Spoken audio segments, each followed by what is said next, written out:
thank you to iCare for inviting me here to speak, and also to the local Jama'at for their hospitality and for the organization.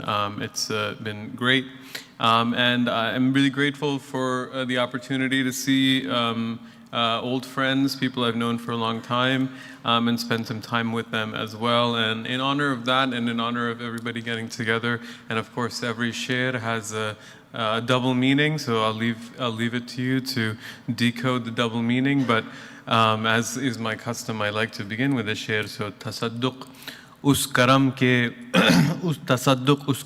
मैं कभी तन्हा नहीं रहता, तसद्दुक उस करम के मैं कभी तन्हा नहीं रहता कि जिस दिन तुम नहीं आते तुम्हारी याद आती है. सलवात भेजे मोहम्मद व आले मोहम्मद पर.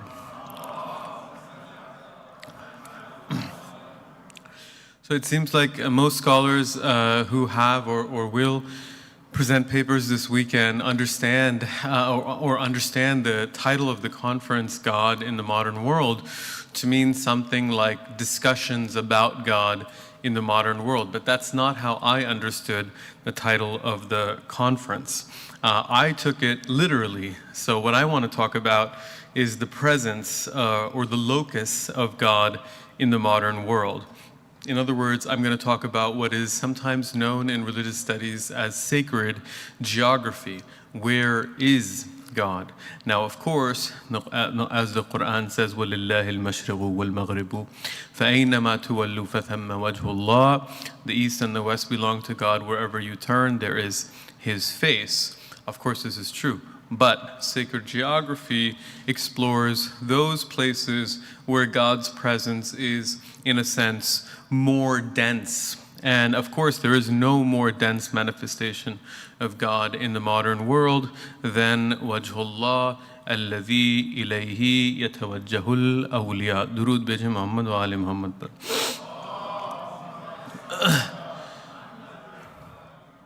So the Quran in the 14th chapter and 37th verse, in this verse, Hazrat Ibrahim alayhi wa ala nabiyyina salam prays to God in the following words.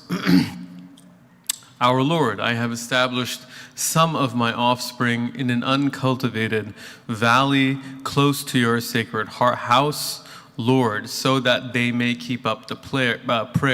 Make people's hearts, and here's the key term, make people's hearts turn toward, or as Maulana Sulaiman suggested, gravitate to them, and provide them with produce so that they may be thankful.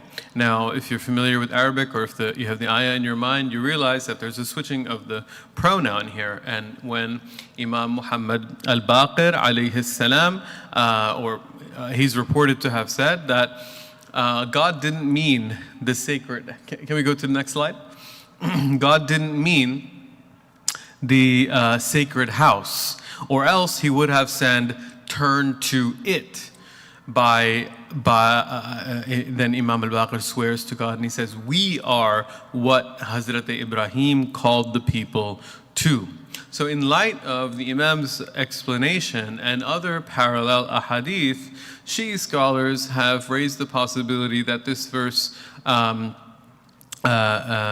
means that Mecca derives its sanctity from the magnetism of the Imam there. And by contrast, the sanctity of a place like Karbala is intrinsic for the same reason, extending back into antediluvian times.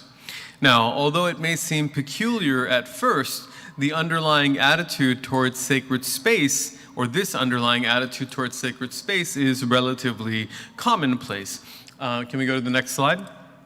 The same idea is expressed in the second hemstish attributed to the great Indian poet Hazrat Amir Khusro Dehlavi of the following beloved couplet: Har qaum rast rahe deene wa qibla gahe man qibla rast kardam barsamte kachkula hai. So for every people, its path, its religion, and its prayer direction. I have set my prayer direction straight in the way of the crooked-hatted. If you know this story, you know that Nizamuddin Awliya and Hazrat Amir Khusro Dehlavi were standing at the Ganges, looking across the river, watching Hindus bathe in the river. And in a very kind of puzzled way, Nizamuddin Awliya says, you know, Har Qaum Rast Rahe, Deene wa Qibla Gahe, and then Hazrat Amir Khusro completes the share with the second line of it. That's, I mean, according to legend.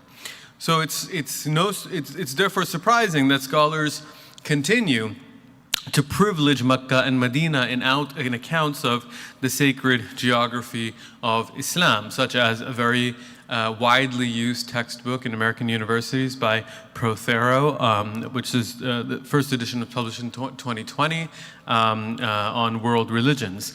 Now, please note something here is that if you, as a mu'min, wish to say that a particular place is the center of Islam, this would be a normative claim and you're entitled to make this claim. But my problem is that somebody who is claiming to be doing a descriptive task, right, writing an introduction to world religions that's to be used in undergraduate classrooms across the country, what business does this person have prioritizing Mecca and Medina over other sacred spots? And I want you to sort of keep this criticism in the back of your mind, and I'll come back to it towards the end. Sort of spoiler alert, I think one can speculate that the legacy of Orientalism, with its kind of attendant notions of center and periphery, which have been very damaging to Shiism, are still very much with us. So Orientalism is not something that we have overcome, but rather we're still dealing with its legacy. So as anybody, and of course, you know, everybody in this room is well aware that not only does the sacred geography of Shiism extend far beyond the Hejaz into Yemen and Afghanistan and Iran and Iraq and Sham and Egypt, excuse me. Shii literature is replete with descriptions of rituals to be performed at these sites. But the sanctity of some of these sites far exceeds or exceeds the sanctity excuse me, of Mecca and Medina. And while recent studies have explored some of this terrain, the sacred geography of Shiism is still largely uncharted territory. And I want to add something here. If you know something about a geography department in a modern university, you know that it's not about geography. It's not about what we conventionally call geography. And with that in mind, it seems to me that one would also need to include the multiple dimensions of Shii cosmology as a part of the sacred geography of Shiism, but that is the subject of a different paper. So building upon recent studies that call attention to sacred spaces outside of the Hijaz, this paper highlights the significance of a sanctuary in Hillah that was associated with the 12th Imam. So based on travelogues and manuscripts and hagiographies, I argue that the sanctuary had become, thank you.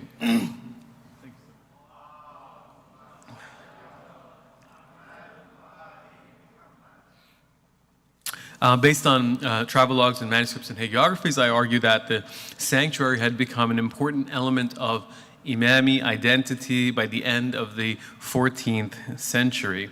And in addition to mediating, in addition to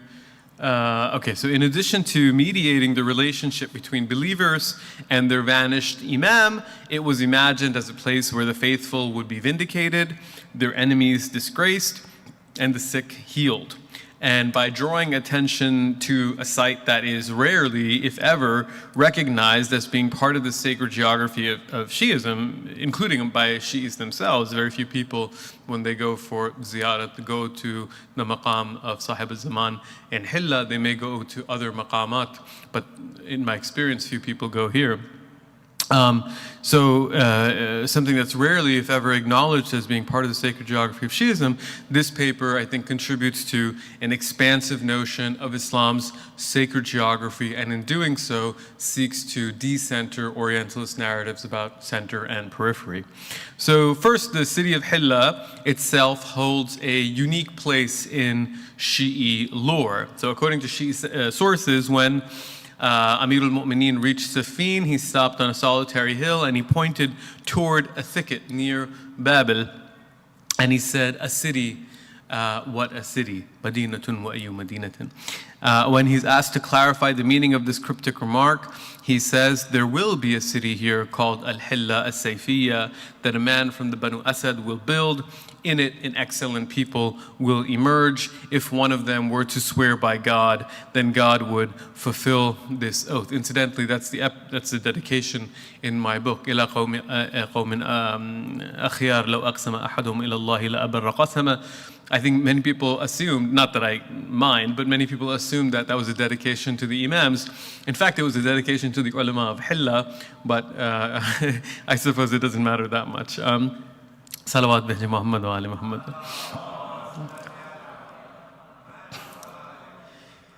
So as it happens, a man from the Banu Asad, Sayf al-Dawla al-Mazyadi, did build a great city in southern Iraq on the western bank of the Euphrates called Al-Hillah Al-Sayfiyya, which was the center of Imami scholarship from about the middle of the 12th century to the middle of the 15th century. This is what it's known as Madrasat al-Hillah. I believe Khafaji was the one who coined this term in an article that was first published in Turathuna, the great Iraqi journal, Madrasat al-Hilla min al-Nushu'i ila al-Qimma.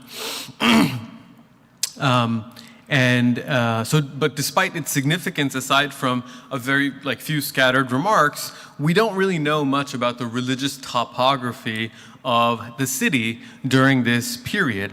One exception, however, is the maqam of Sahib al-Zaman. So here's the description, and actually it's much longer than this. For the sake of time, I sort of pared it down to the essential portion of it. But here is a description, or Ibn Battuta's description, of what took place at this sanctuary every day. So he says, every evening before sunset, 100 of the townspeople go with arms and drawn swords to the governor of the city and receive from him a saddled and bridled horse or mule. With this, they go in procession with drums beating and trumpets and bugles blowing, 50 of them in front and 50 behind, while others walk to the right and the left to the sanctuary of the Master of the Age. They halt at the door and call out, in the name of God, O Master of the Age, in the name of God, come forth. Corruption is abroad, and injustice is strife. This is the hour of thy advent, that by thee God may uncover the true from the false. They continue to call out thus, sounding their drums, bugles, and trumpets until the hour of sunset prayers, for they hold that Muhammad ibn al-Hasan al-Askari, Ajjalallahu ta'ala farajahu al-Sharif, entered this mosque and disappeared from sight, and that he will emerge from it, for he, in their view, is the expected Imam. Now, Ibn Battuta is the only source that mentions anything resembling this ritual, and the account has been criticized by Ahmad Majid al-Hilli, among others, in a very nice book on the maqam. But again, whether the details are true or not, we actually do have other sources for the history of the sanctuary and its role in the religious life of Hillah. One other thing that I should mention is Maqam Radd al-Shams in Hillah. Unfortunately, some of the history, we know by the time of Ibn Shahrashub, there was a site in Hillah recognized as being Maqam Radd al-Shams. However, we don't know the history, or I don't know the history of the structure just yet. So that's one of those things that inshallah, hopefully, I can do in the future. Okay. So we do have other sources for the history of the sanctuary and its role in the religious life of Hillah. So the earliest mention of the sanctuary is from the year, I'll just do Miladi years to make it easier. So it's from the year 1216, when Ibn Nama al-Hilli built or reconstructed. Ammara, the verb is ambiguous, so we're not exactly sure, but either built or reconstructed houses for study, buyut al-dars, next to the sanctuary, and brought a group of fuqaha to live there. So the sanctuary itself must have existed before 1216, and depending on the meaning of ammara, a madrasa may have existed next to the sanctuary before this date too. Now the fact that Ibn Nama brought a group of jurists to live there suggests that it was a place for advanced scholarship, and the subsequent history of the site affirms this suggestion. Let me go very quickly. So in 1256, Najmuddin al-Tabari made a copy of Nahj al-Balagha at the sanctuary. At the beginning of the 14th century, Ibn al-Haddad al-Amili, who died in 1338, he wrote Ad-Durra al-Nadida fi Sharh al-Abahath al-Mufida near the sanctuary, and this is a commentary on al-Abhath al-Mufida fi Tahqiq al-Aqida, which is an abridgment of Allama's Minhaj al-Hidayah wa Mi'raj al-Diraya. And Mahmud ibn Muhammad ibn Badr made a copy of Tahrir al-Ahkam at the sanctuary in 1301. In 1355, Ja'far ibn Muhammad al-Iraqi compared his copy of Qawa'id with a copy located at the sanctuary. So some of these titles may be unfamiliar to you, but there are many of, or all of them are, with the exception of Hajj al-Balagha, are associated with Allama. And so Allama had a particular presence at the sanctuary. Now, his brother, Ja'far ibn Muhammad al-Iraqi's brother, Hussein, completed another copy of Qawa'id al-Ahkam at the sanctuary in 1374, which was verified by his brother Ja'far in 1384. Finally, there's a copy of Al-Mukhtasar al-Nafi', which was made at the madrasa adjacent to the sanctuary in 1537. So this is kind of the history of scholarship at the site, but in addition to being a site for scholarship, the sanctuary occupied as a space in the sacred geography of Imamism too. And this is clear from the following report about an encounter between Ibn Abil Jawad al-Nu'mani and the 12th Imam. So al-Nu'mani says, "My master, you have a sanctuary in al-Nu'maniya and one in Hillah, so where are you in those sanctuaries?" The Imam says, "I am in al-Nu'maniya on Tuesday night and Wednesday.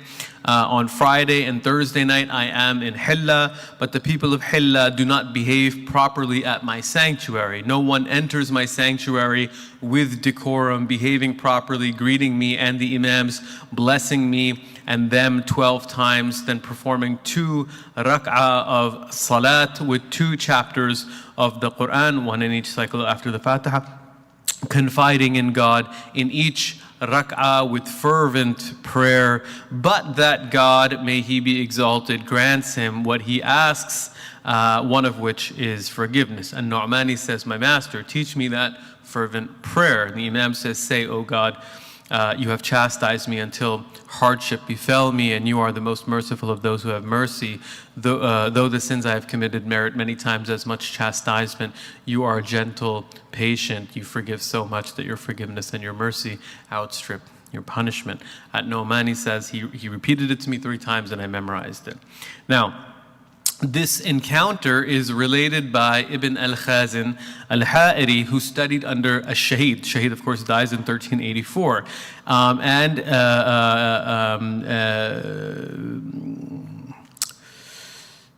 And issued Ibn Fahd al-Hejaz in 1389. So that means that by the end of the 14th century, a specific ritual was prescribed for the site.